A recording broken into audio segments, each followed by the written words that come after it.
สบายดีวันนี้เราจะไปเห็นผัดกะเพราเนาะมันใส่แล้วผัดกะเพราไก่นะจ๊ะเกลือหมักหน่อยใส่หน่อยหมักลายใส่ลายเด้อกระเทียมหมักเผ็ด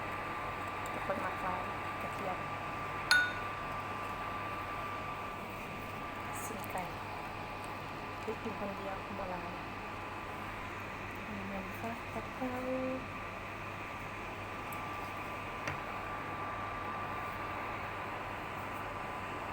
ถ้าเนี่ย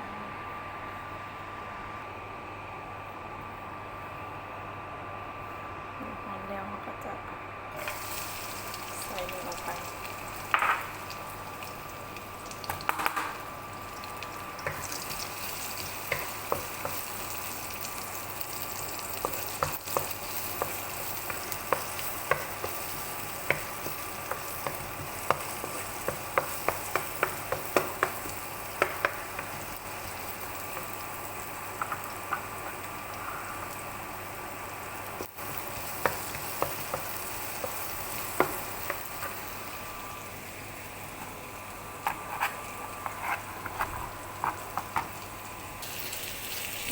ใส่พริกใส่ลงไปเลย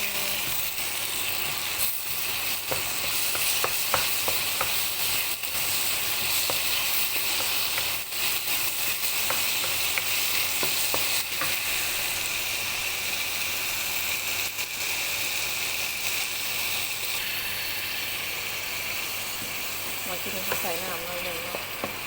เพราะว่าใส่น้ำน้ำเลย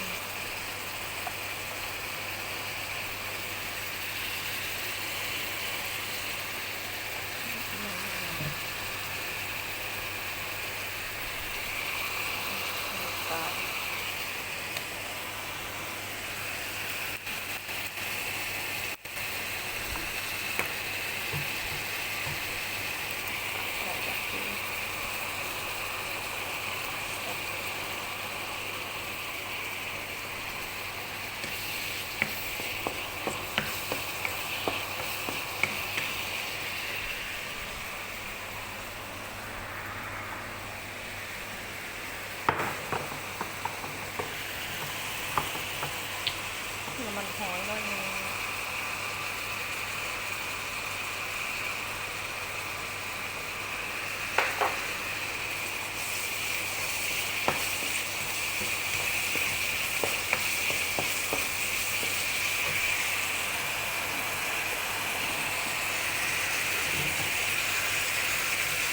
จะใส่น้ำเลย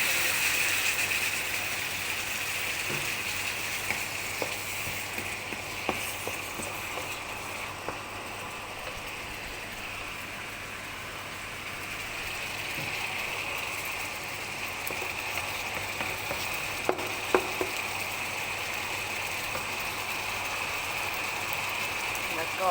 กะเพราหมักลายใส่ลายด้วยปล่อยหมักลาย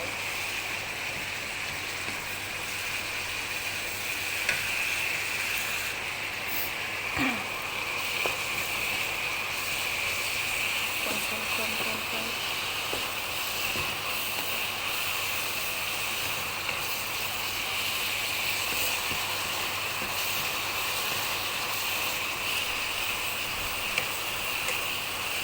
เก็บน้ำใส่น้ำ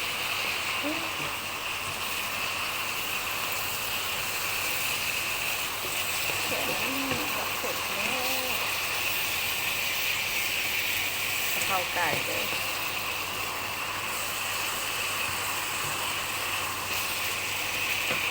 โอเคแล้ว